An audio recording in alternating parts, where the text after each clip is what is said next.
Воен Антоновка боюнча айтып кетейин. Алмазбек Акунжан, сиз жакшы билесиз, мен эмне жөнүндө баштаган атканымды. Воен Антоновкада мектепте келген премьер-министрлердин баары тең барышкан ушул жерге. Мектепти бүтүрөбүз деген 5 жылдардан бери мына бүтүрөбүз, ана бүтүрөбүз деп бир да бүтпөйт. Эми азыркы убакта мен өзүм жакында эле барып келдим 1-2 күн мурун. Жылбай турат. Акча дагы бөлүнгөн. Эмне үчүн жылбайт, эмне үчүн бүтпөйт, ким териштирет? Мен бир жерин түшүнбөй койдум бул жерденчи.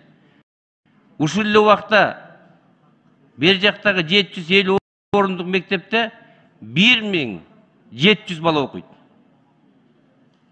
45-50ден бала мектепте отурчу.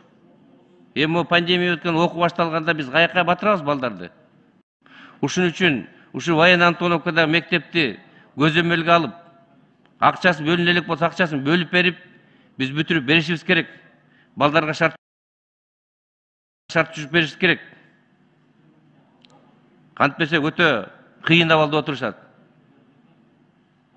Мектептин ичине кирсеңер, отургучтардын ортосунда проходто отурушат балдар. Мугалимдер болсо баарын сурап бүтө албайбыз дейт. А биз кандай аларга билим бере алабыз? Кандай келечек болот балдардыкы? Ушун үчүн ушуга көз